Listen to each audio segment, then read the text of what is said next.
all saw in real time parts of this before, the bombing of the maternity hospital, other news stories. And yet now, in this more elevated exploration of what happened over 20 days, it feels like an entirely new story taken to a place that I think we didn't maybe really know. You see it? So why is that? That just, we saw that bombing before the maternity hospital, yet now it feels even worse. I think sometimes for Frontline, that's a method for us, is that we're looking at current affairs stories, but we're trying to give more meaning to those stories. And we're also telling it with narrative, and because Mstislav's voice is with you, you're being told a story about what happened. So sometimes when you're watching news, actually we just watched some news footage together just now on Ukraine, and it's just coming at you and you don't know how to make sense of it. So what we try to do every single time we tell a Frontline, if we do it well, we're trying to tell you a story so you can make sense of something that's senseless, right? And so it sticks with you more. And this is just an age-old way of telling you a story about something, and it happened to be Mstislav's. I do want to say that a lot of the conversations we had with you early on, I need to just say, because you're so humble, you didn't really immediately want this in your voice, but it was so clearly your story to tell us so that we could be with you, as Michelle said, but also so it would stay with us for probably ever. You know, these are the kind of films that, you know, we don't oftentimes see such scope and such emotion, and so many things happen in a single film. But these are the kind of films that do have staying power, as they should, on the screen. You know, that's journalism in action. It's also alleged war crimes. It's also really serious journalism, which is why they also got the Pulitzer Prize, right? It was because of the journalism that you see on the screen there, unfolding in real time. You know, that's the work of journalism. Once it finally landed here in Boston, we had an incredible team of assistant editors and staff at Frontline. One of them is sitting here in the front and over there, who helped us really galvanize, like just pull together all the resources to get the offline edit going. And that means getting everything ingested and transcribed and translated, and really just a really robust but in-house team was put together. And that was something that Raney decided to do, was kind of keep it small enough to where Mstislav's voice could really shine in the story. I think early on we recognized by watching the footage that he not only was somebody, and as you guys also I hope saw, he's not a video journalist reporting on something he doesn't care deeply about. This was something that he is personally invested in, and he had a story to tell with the footage that was bigger than just the frames. And I think when we talked about what to keep and what to not keep, truly the way that the events unfolded in real time were incredible, and we certainly leaned a lot on that. At Frontline, we don't mix up chronology very often, so it worked out well that there was just an incredible story that they had.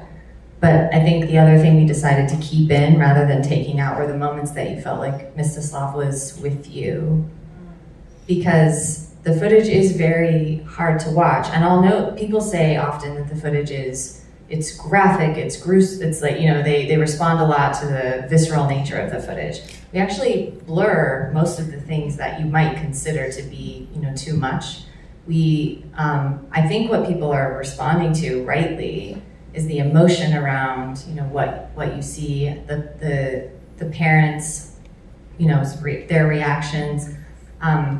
What you need in order to sit with those images is Mstyslav alongside you. And we realized that as we were starting to watch the footage, and we would talk to Mstyslav and he would tell us about what's going on, you would hear his voice.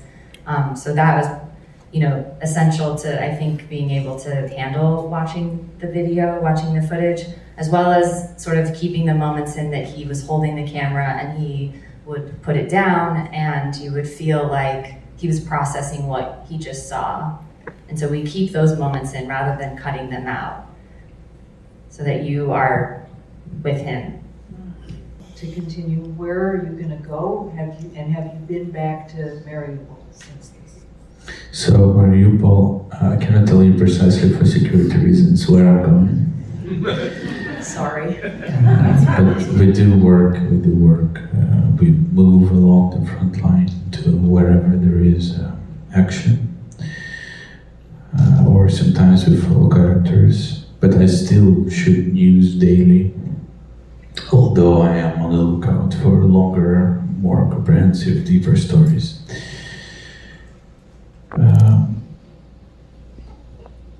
Remind me the second part of the question. Sorry, my mind was already on the front line. Have you been back to Mariupol? Yes, so the Mariupol is occupied, unfortunately, and it's still deep in the occupied territories. There has been attempts by Russia to show that they reconstructed, because it's ideologically very important for them to show that the cities they wipe out, many other cities like Bakhmut, Mariinka, Avdiivka, Popasna, countless villages. They just built several buildings for those Russians who came to Mariupol, and they just keep knocking down those buildings they have burned and bombed. And with that, they destroy proofs of the war crimes, the evidence of the war crimes, because there are still bones of people, and they just knock down these buildings and make dust out of them to pave roads. And immediately after the city was occupied, there were those graves you saw in the last shots of the film. These are numbers which don't constitute number of people. Each number is a locator, and there are around 3 bodies at least associated with each number. We will know only after the occupation. So immediately after the occupation, there was around 20,000 of those graves. Now we know that there are up to 40,000 of those graves. Thousands of them without names, and probably will never be found. People who were still pro-Ukrainian, and there are so many of them, were forced, or are being forced to get Russian passports. There is forced, we call it forced Russification. That means kids are forced to abandon Ukrainian culture. They're being taught completely new history. They're being taught a completely different, language. So all of that just shows how much needed the effort to liberate this territory as soon as possible. What you just saw on the screen is not something exclusive that we are going through. And it is something that every journalist, and seriously, every journalist that now on the front line is going through. Same intensity, same dangers. Ukrainian or international who make a choice to go and cover the war. So all of them need, of course, psychological help, because you can't really report properly on and tell human stories if you are not mentally healthy. So it is very important to be healthy. So thank you for raising that question. That being said,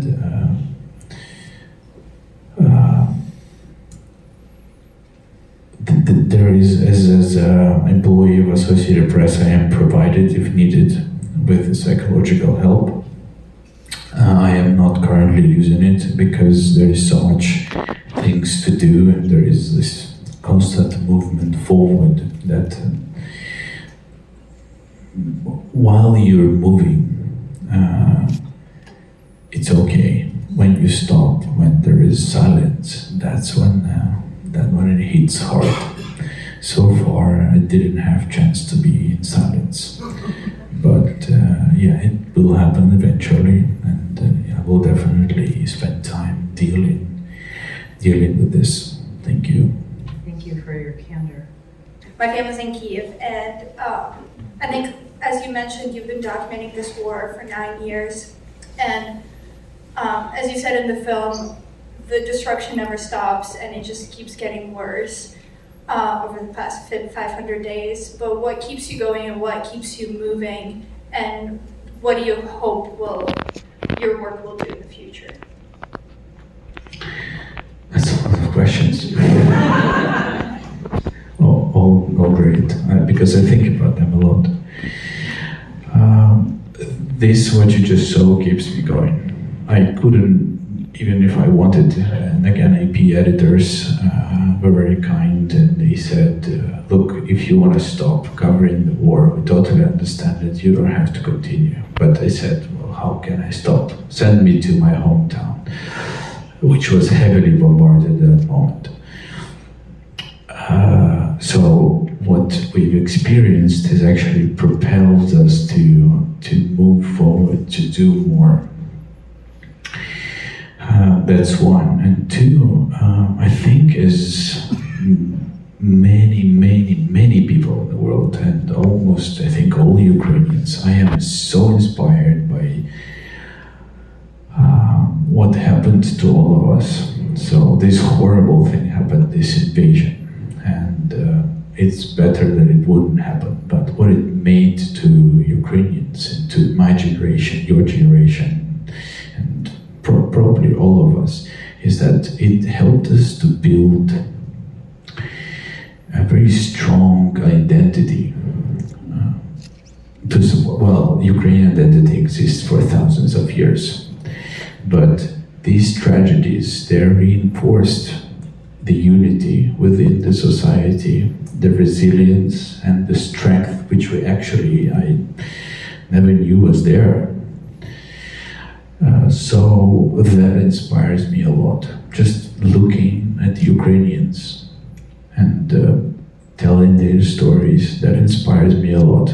And I can't stop, of course. I think we've got time for a question right over here, and then one right over there. I'll start over there. Okay. Well, you do that one first? Next, Okay, yeah. fine. I would like to know, my name is Barry, I would like to know what happened to Vladimir. But just, it's very powerful, the moments when the film the wall of the film breaks and a person says, keep filming. And they're talking directly to you. It's a very powerful moment. I think at that moment, it was so important for us too, at that moment in time, it was so important for us too, for someone just to grab us and say, yeah, you keep working. I'll help you. Like, we all will help you, and you just have to do your job. And he is amazing, and he's back at his family's safe. They're evacuated, and he's back to Donbass, and he's near the front line too. We see him almost every time we go back, and he still helps us. And I want to say a few words about other people who you saw. So the doctors, after the hospital that got occupied, just several hours later, the tank did shoot at the hospital. The shell hit 5th floor, so just a floor above where we were sitting. It killed one patient. It trapped one patient under the rubble, and the doctors were not able to dig him out. And the Russians have entered the hospital, and the doctors were asking them actually to help to get this patient out, because he was very, very cold and he was dying, and they never helped. So he died. And a few days, doctors still tried to work, and there was absolutely nothing they could do. They ran out of medicine, of everything. So, and people stopped coming. The patients have stopped coming because the front line moved. So they gathered up and they left. And now they established Mariupol Hospital number 2 in Kiev. Some of them who had to leave through Russia, go all the way through Estonia, Europe, and come back to Ukraine. Some were lucky to just pass through the front line. The families that you saw, they are all scattered across the world, broken, and of course, we're trying to make sure they're getting help they need, but there are things you can't fix. You just can't. I can quickly tell you one story about one of the families that you saw, the woman in a corridor that we meet after the birth of a child. We meet this woman in a corridor, and she says that the 2 of their children have died in a bombing. Actually, I have a footage of those children after they died, but it's not on the film. They buried their children in the yard of their house. They dug the grave. It was very hard to dig the grave. The earth was thick and frozen, so for hours they dig the grave for their children, and they buried them there. And they left. After the city got occupied, they left to save 2 children that left. And a month after, when they brought the surviving children to safety, the months later they came back to Mariupol to rebury their children. And they came to their house, to their yard, and there was just a hole, and they didn't find the bodies of their children. So they went, apparently Russians have dug up all the bodies, and they were about to dump them in mass graves, in those mass graves you've seen. So they went through, in a building near the hospital, there is a building, and they went through hundreds of just dead bodies to find their bodies of their children. I'm sorry, it's a heavy story, but it's true. And they did find them. And they brought them to the graveyard and they buried them under their names. And they left again. They're abroad now, and they want to go back to put a small monument on the place where they buried their children, and they will do it. But at the moment when we left Mariupol, it was 15th of March. And on the next day, there was a bombing of the Mariupol Drama Theater, in which we later investigated and concluded that at least 500 people died in one single strike.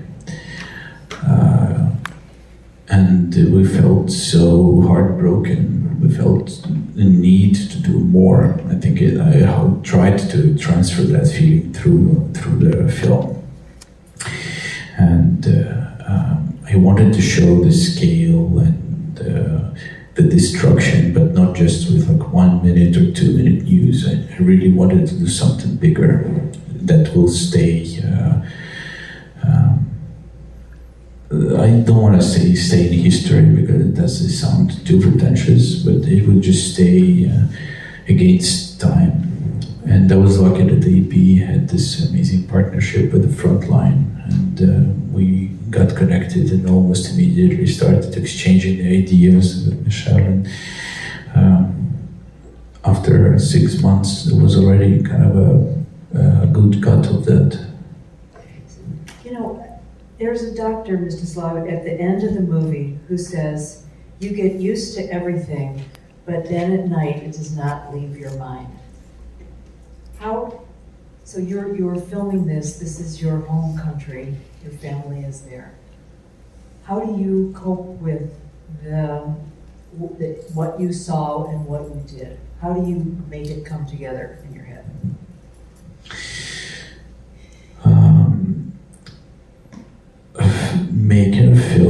is also a way to cope, because I am very lucky to have and to know that there is meaning to what happens to me, and what happens to me is my choice. A lot of what happens to me is my choice.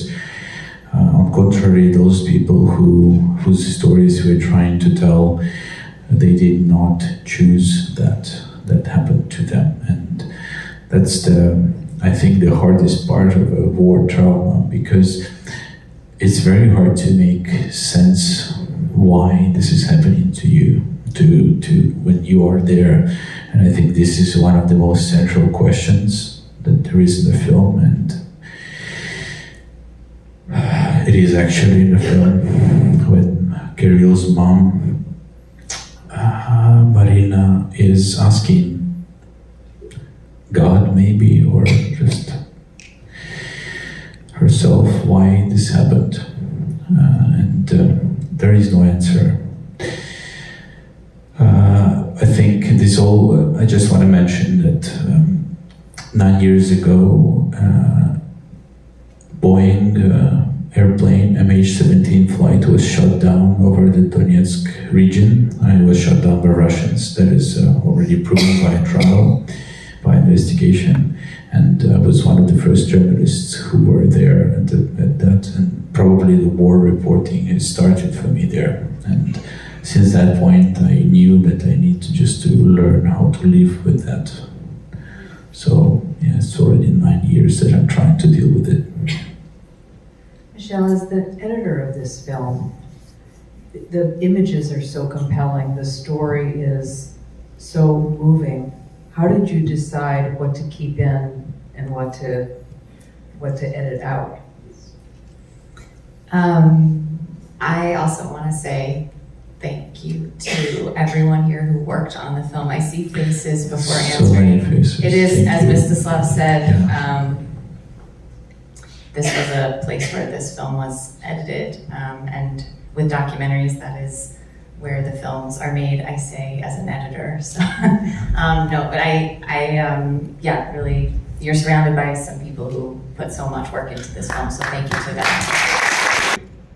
Thank you. This is a profound, important story that needs to be shared with the world and certainly with America. So, дуже вам дякуємо, number one. And also, my second question is, what are the plans for a broader distribution of this film so that the message can really get to people? Thank you for asking that. So this is in theaters all across America right now. I think it's in 5 cities in the next week, and it will be in cities all over the US coming up over the next month or so. And the really amazing thing, and Mstyslav and I were talking about this, is that theaters are selling out for this film. So people care deeply about the Ukraine story. And it will be on the air on Frontline in the fall. So it'll have a broadcast on Frontline, and PBS is being great partners to us at GBH to give us a really great time for it to air. And then it will be streaming, so it'll be available on our website and on YouTube forever. This will be for anyone to see.